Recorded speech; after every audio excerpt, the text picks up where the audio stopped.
ወሰለም እንዲህ ብለዋል። በጀነት ውስጥ ሉዕባ የምትባል ሑረል ዒን አለች።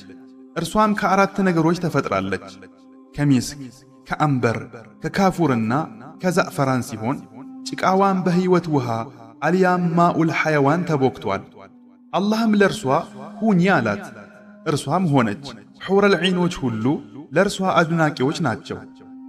ባህር ውስጥ ከምራቋ እንትፍ ብትል ኖሮ የባህሩ ውሃ በሙሉ ይጣፍጥ ነበር። በአንገቷም ላይ እንዲህ ተብሎ ተጽፏል፣ እንደኔ አይነት ሚስት እንዲኖረው የሚሻ ሰው ለጌታዬ ታዛዥ ሆኖ ይስራ።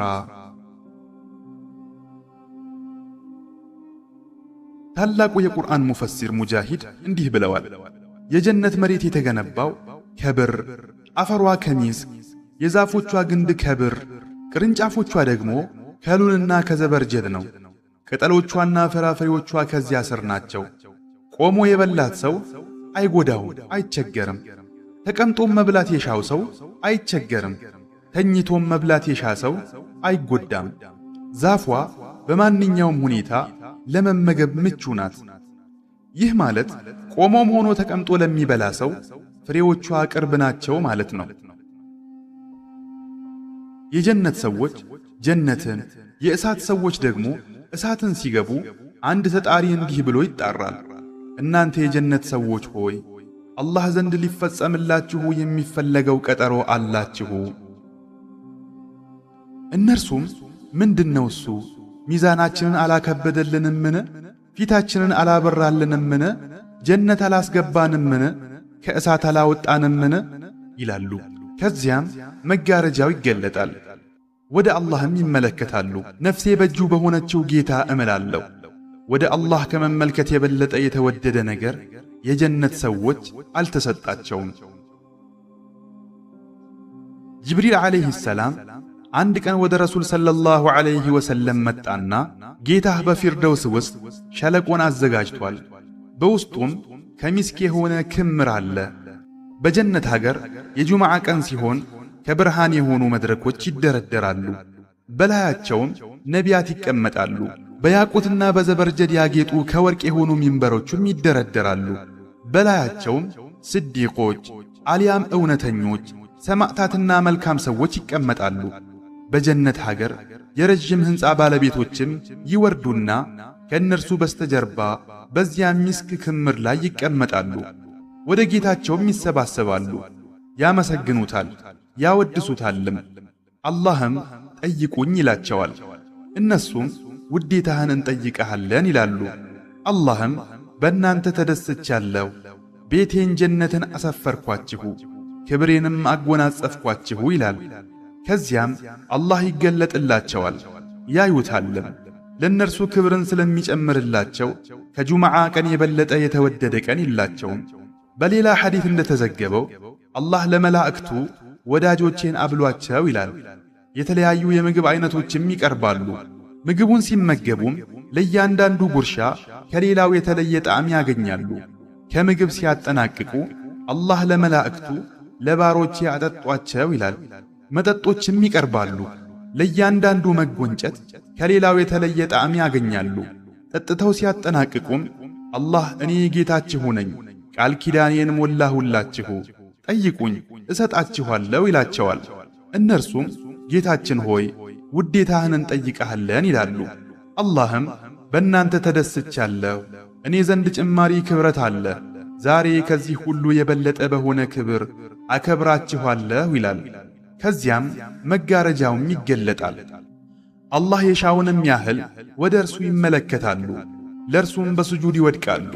አላህ የሻውንም ያህል በስጁድ ላይ ሆነው ይቆያሉ። ከዚያም ራሳችሁን ቀና አድርጉ፣ ይህ የዒባዳ አልያም የአምልኮ ስፍራ አይደለምና ይላቸዋል። አላህን ከማየት ውበት የተነሳ የነበሩበትን ጸጋ ሁሉ ይረሳሉ። እርሱንም መመልከት ከሁሉም ጸጋዎች የበለጠ የተወደደ ይሆንባቸዋል። ከዚያም ይመለሳሉ። ከዓርሽ በታች ካለ ከነጭ ሚስክ ኮረብታ ነፋስ ትነፍሳለች፣ በራሳቸውና በፈረሶቻቸው ፊት ላይም ትበትነዋለች። ወደ ቤተሰቦቻቸው ሲመለሱ ሚስቶቻቸው ትተዋቸው ከሄዱት በላይ በውበትና በደም ግባት በልጠው ያገኟቸዋል። ሚስቶቻቸውም ትታችሁን ከሄዳችሁት በላይ ይበልጥ አምራችሁ ተመለሳችሁ ይሏቸዋል። ዒክሪማ እንዲህ ይላል፣ የጀነት ሰዎች ወንዶቻቸውም ሴቶቻቸውም የ33 ዓመት ወጣት ሆነው ቁመታቸው እንደ አባታቸው አደም ዓለይሂ ሰላም 60 ክንድ ሆኖ ነው የሚቀሰቀሱት።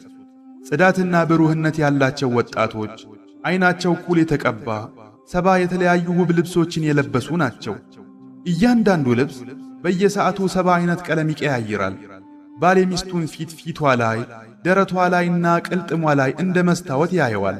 እርሷም እንዲሁ። የጀነት ሰዎች አይተፉም፣ ንፍጥ የላቸውም። ከዚህ ውጪ ያለ ቆሻሻም የለባቸውም። በሌላ ዘገባ እንደተላለፈው አንዲት የጀነት ሴት መዳፏን ከሰማይ ብታወጣ በሰማይና በምድር መካከል ያለውን ታበራ ነበር ተብሏል። ዘይድ ኢብኑ አርቀም እንዲህ ይላሉ፣ አንድ የመጽሐፉ ሰው አይሁድ አልያም ክርስቲያን ወደ ረሱል ሰለላሁ ዐለይሂ ወሰለም መጣና አበል ቃሲም ሆይ የጀነት ሰዎች ይበላሉ ይጠጣሉ ብለህ ትሞግታለህ አላቸው። እሳቸውም አዎን፣ ነፍሴ በእጁ በሆነችው ጌታ እምላለሁ። አንድ ሰው በመብላት በመጠጣትና ግንኙነት በመፈጸም 100 ሰው ጉልበት ይሰጠዋል አሉ። ሰውየውም የሚበላና የሚጠጣ ሰው ሽንትና ሰገራ ማውጣት ያስፈልገዋል፣ ጀነት ውስጥ ደግሞ ንጹሕ ናት፣ ቆሻሻ የለባትም አለ። ረሱልም ሰለላሁ ዐለይሂ ወሰለም የጀነት ሰዎች የሚበሉት ምግብና መጠጥ እንደ ሚስክ የሚሸት ላብ ሆኖ ይወጣል አሉት። ዑለማዎች ለእነርሱ ምስጋና ጡባና መልካም መመለሻ አላቸው ስለሚለው የአላህ ቃል ሲናገሩ እንዲህ ይላሉ፣ ጡባ በጀነት ያለች ውብና ታላቅ ዛፍ ናት። በጀነት ውስጥ የዛፏ ቅርንጫፍ የማያንዣብበው ቤት የለም። በውስጧ የተለያዩ አይነት ፍሬዎች አሉ። ከዚያች ዛፍ ግመሎችን የሚያክሉ ወፎችም ያርፉባታል። ከጀነት ሰዎች መካከል አንዱ ወፍ መመገብ ሲያምረው ያን ወፍ ይጠራዋል። ወፉም ከአንዱ ወገን የደረቀ ሥጋ ከሌላው ወገን ደግሞ የተጠበሰ ሥጋ ሆኖ በገበታው ላይ ይወድቃል። በልቶ ሲጨርስም ወፉ እንደነበረ ሆኖ ከማዕዱ ላይ ተነስቶ ይበራል። ከአቡ ሁረይራ ረዲየላሁ ዐንሁ እንደተላለፈው ረሱል ሰለላሁ ዐለይሂ ወሰለም እንዲህ ብለዋል፣ ከሕዝቦቼ መጀመሪያ ጀነት የሚገቡት ልክ እንደ ጨረቃ ሙሉ ብርሃን ሆነው ነው። ከዚያም የሚከተሏቸው በሰማይ ላይ እንደሚታይ ደማቅ ኮከብ ሆነው ይገባሉ። ከዚያም በኋላ ደረጃቸው እንደየሥራቸው ነው። የጀነት ሰዎች አይሸኑም፣ አይጸዳዱ፣ አይተፉም፣ ንፍጥ የላቸውም። ጸጉራቸውን ማበጠር በሻቸው ጊዜ ማበጠሪያቸው ወርቅ፣ ጽናቸው አልያም ዕጣን ማጨሻቸው ደግሞ የዑድ እንጨት ነው። ላባቸው ሚስክ ነው።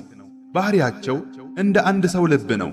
ቁመታቸው እንደ አባታቸው አደም 60 ክንድ ነው። ከኢብኑ ዓባስ ረዲየላሁ ዐንሁ እንደተላለፈው የአላህ መልእክተኛ ሰለላሁ ዐለይሂ ወሰለም እንዲህ ብለዋል፣ የጀነት ሰዎች ሰውነታቸው ላይ ጸጉር የሌለባቸውና ጺምም የሌለባቸው ወጣቶች ናቸው። ከራሳቸው ከቅንድባቸውና ከሽፋሽፍታቸው በስተቀር በሰውነታቸው የብብትና የልሽሽት ጸጉር የላቸውም። ቁመታቸው እንደ አደም ዓለይሂ ሰላም 60 ክንድ፣ ዕድሜያቸው እንደ ዒሳ ዓለይሂ ሰላም 33 ዓመት ነው። ቀለማቸው ነጭ፣ ልብሳቸው ደግሞ አረንጓዴ ነው። ከጀነት ሰዎች አንዳቸው የውሃ ገበታ ከፊቱ ሲያስቀምጥ ወፍ ይመጣና አንተ የአላህ ወዳጅ ሆይ እኔ ከሰልሰቢል ምንጭ ጠጥቼ ከአርሽ በታች ካሉ የገነት ዛፎች ተመግቤ ከእንቶኒ አይነት ፍሬ በልቼ ነው የመጣሁት ይለዋል። ያ ወፍ የአንዱ ወገን ጣዕም የበሰለ ወጥ ሲሆን የሌላው ወገን ደግሞ የተጠበሰ ነው። ከእርሱም የፈለገውን ይበላል። በዚያ የአላህ ወዳጅ ላይ 70 አይነት ልብሶች ይኖራሉ። አንዱ ከሌላው በቀለም ይለያል። የጀነት ሰዎች በጣቶቻቸው ላይ 10 ቀለበቶች አሉ። በአንደኛው ላይ ስለታገሳችሁ ሰላም በእናንተ ላይ ይሁን የሚል ተጽፏል። በሁለተኛው በሰላም ተማምናችሁ ግቡባት። በሦስተኛው ይህች ትሰሩት በነበረው ምክንያት የተወረሳችኋት ጀነት ናት። በአራተኛው ሐዘንና ጭንቀት ከናንተ ተወገደ። በአምስተኛው ጌጣጌጥና ልብሶችን አለበስናችሁ። በስድስተኛው መልካም የሆኑ ቆንጆ ሴቶችን አልያም ሁረል ዒኖችን ዳርናችሁ። በሰባተኛው በውስጧ ነፍሶች የሚሹት ዓይኖችም የሚደሰቱበት ነገር አለ።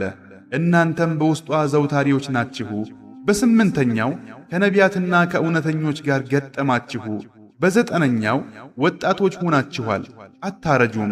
በአስረኛው ጎረቤትን በማያስቸግሩ ሰዎች ጉርብትና ውስጥ አርፋችኋል የሚል ተጽፎባቸዋል።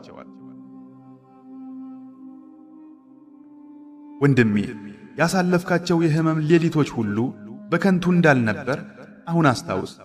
ልብህን የጫነው ትዕግስት ሁሉ ዛሬ የማታየውን ደረጃ እየጻፈልህ እንደነበር አትዘንጋ። ይህች ዓለም የተፈጠረችው ልትመነዳህ ሳይሆን ልትፈትንህ ነው። ጀነት ግን የተፈጠረችው ከእንግዲህ ስብራት በሌለበት ፍጹም ጥገና ልትጠግንህ ነው። ስለዚህ ዛሬ ልብህ ከተጨነቀ አላህ ዘንድ ቀጠሮ እንዳለህ እወቅ። ህመሞች ሁሉ የሚረሱበት ቀጠሮ። በዚያም ቀጠሮ እንዲህ ይባልልሃል፣ ይህ ስለታገሳችሁት ነገር ነው። የኋለኛይቱ አገር መኖሪያ ምንኛ አማረች።